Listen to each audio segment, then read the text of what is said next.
करना नहीं चाहता, कब्जा कर लिया है। जो धन हमारा मुसलमानों का है पूरे मुल्क के, उन पैसों का बहुत बड़ा दुरुपयोग से मदद मांग रहे हैं। पहली बार हमने मजबूर होकर के हम आज 26 साल से हमने हज पे काम किया, हमने सरकारों से बात किया, लिखा पढ़ी किया, अपोजिशन से की मदद लिया, लेकिन इस तरह से हम कभी परेशान नहीं हुए। दावे से कह रहा हूँ, मैंने विदेश मंत्रालय के लोगों के साथ काम किया है, आज भी मेरे संपर्क हैं। वो इतना घिरा हुआ काम विदेश मंत्रालय के लोग नहीं करते जितना इस मंत्रालय के लोगों ने किया है अफसरान ने।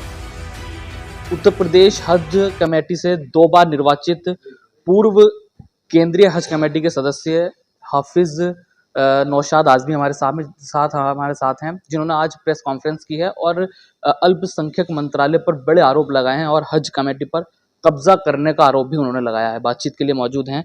संक्षेप में सर पहले ये बता दीजिए कि आखिर क्यों आपको लगता है, मामला आखिर क्या है और क्यों कब्जा करना चाहता है अल्पसंख्यक मंत्रालय हज कमेटी पर? कब्जा करना नहीं चाहता, कब्जा कर लिया है, कब्जा छुड़ाना है, कब्जा छोड़ नहीं रहे हैं।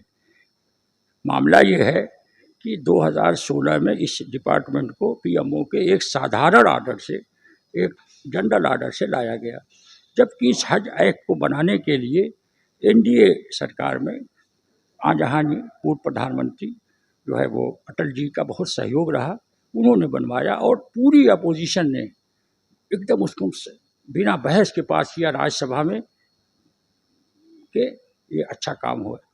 उस हज एक्ट में, और विदेश यात्रा है, विदेश का ही काम है, लेकिन इन्होंने लोगों ने क्या साजिश की, क्या किया, इसमें लाए और लाने के बाद इन्होंने हज को ख़राब किया, परेशान किया, महंगा किया।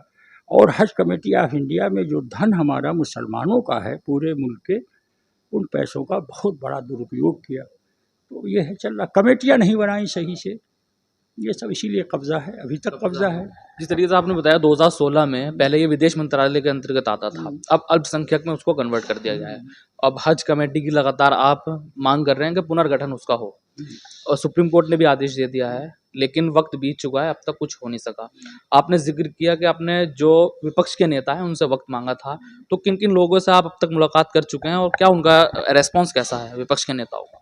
नहीं, मैंने वक्त मांगा है, जिनसे मुलाकातें की हैं उनका भी रिस्पांस अच्छा है, सारे लोग हज के लिए खड़े होंगे और हमें उम्मीद है, हम और मांग करते हैं, और हमने मांग किया है अभी आपके प्रेस कॉन्फ्रेंस में खुली कि भाई अब हुकूमत जो है सुन नहीं रही है। एक बार सुप्रीम कोर्ट का 27/3 को ऑर्डर हुआ, 6 महीना नहीं बनाया, हम कंटेम्प्ट में गए, फिर किसी 16 हियरिंग इस सारे मामलों में हुई, तो जाहिर है कि वो हो रहा है। और वो 29/4 को ऑर्डर हुआ है कि 31 अगस्त तक आप बना लें, और चीफ जस्टिस साहब ने सारे सेक्शन का ऑर्डर किया है, लेकिन वही उल्टा सीधा फिर हो रहा है। अच्छा, क्या लगता है क्यों अब तक पुनर्गठन नहीं हो सका? सरकार की मंशा क्या लगती है आपको? मंशा यही है कि उन्होंने कब्जा कर लिया है, और कब्जा करके अपना वहाँ पे करा रही है। मुस्लिम संस्था थी और इसमें कोई मेंबर पार्लियामेंट होते थे, वो किसी से पार्टी के हो, जो स्पीकर साहब नाम भेजते थे, नहीं भेजा उन्होंने, कई बार मांगा गया, नहीं बनी, यही उनके हलफनामे में है। अब ये है कि स्पीकर साहब से अपोजिशन के लोग पूछे कि भाई आपने जो है क्यों नहीं बनाया, क्यों नहीं नाम दिया है, आप तो कानून बनाने वाली संस्था के अध्यक्ष हैं। राज्यसभा के में भी यही हुआ। तो इस तरह से ये कब्जा नहीं तो और क्या है, कब्जा किए हुए हैं। 19 सदस्यों की कमेटी, जिन्हें वोट देने का अधिकार है, आपने 7-8 लोगों में 1 अप्रैल 2022 में नोटिफिकेशन करके जो वाइस चेयरमैन, चेयरमैन का चुनाव करा दिया।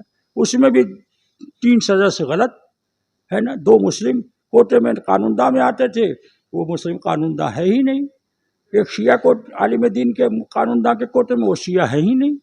अब कौन चाहेगा इस सरकार में, कितना क्या करेगा, ये है। जब तक जो वक्त सुप्रीम कोर्ट ने दिया था, अब तक तो कमेटी का गठन नहीं हो सका 3 है। महीना हो गया है, और 1 महीना 31 अगस्त तक उन्होंने टाइम दिया है।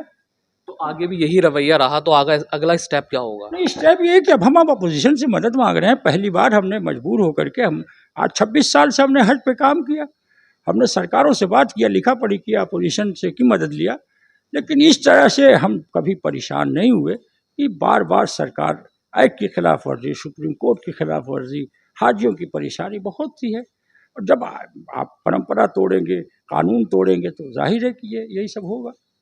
जिस तरीके से अब सुप्रीम कोर्ट भी इसमें इन्वॉल्व है, आपने जिक्र किया 10वीं बार जो हेयरिंग हुई थी उसमें सुप्रीम कोर्ट ने कहा था कि बनना चाहिए, होना चाहिए, अब तक नहीं हो सकी है। तो क्या लगता है कि जिस तरीके से अब अगर इसमें विपक्ष इन्वॉल्व हो जाता है तो क्या उम्मीद है विपक्ष इसको अच्छे तरीके से उठाएगा?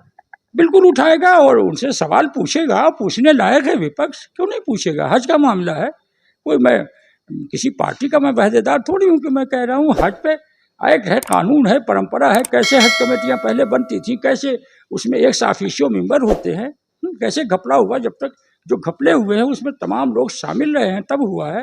मिनिस्टर भी है, मिनिस्ट्री भी है और कमेटी भी है, तब ये सब उन्हीं लोगों का है। ये गलत किया है, ये सब कर रहे हैं। वही हम चाहते हैं कि जब कमेटी बने शफाफ, ट्रांसपेरेंस, अच्छी, भाई 19 लोगों को वोट देने का हक है तो 19 में आप इलेक्शन कराओ ना। अगर 19 में किसी वजह से एक मेंबर नहीं आया तो 18 हो जाएगा, 18 नहीं आया 17 हो जाएगा, लेकिन आप 8 में क्यों कराओगे? यानी आप बताओ, इससे बड़ी बदनीयती क्या होगी?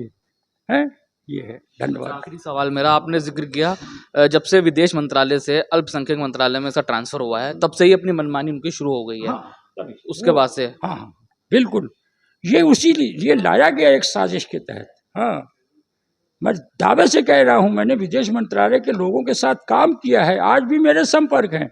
वो इतना गिरा हुआ काम विदेश मंत्रालय के लोग नहीं करते जितना इस मंत्रालय के लोगों ने किया है, अफसरान ने। ये है। बहुत धन्यवाद। हमारे साथ है हाफिज नौशाद आजमी साहब, जिन्होंने प्रेस कॉन्फ्रेंस कर अल्पसंख्यक मंत्रालय पे आरोप लगाया और जिस तरीके से आपने देखा कि सुप्रीम कोर्ट के आदेश की अवहेलना का आरोप भी उन्होंने लगाया है और विपक्ष से लगातार अब आवाज़ उठाने की गुहार वो लगा रहे हैं। फिलहाल देश वार्ता में अजान अंसारी को दीजिए इजाज़त। जय हिंद, जय भारत।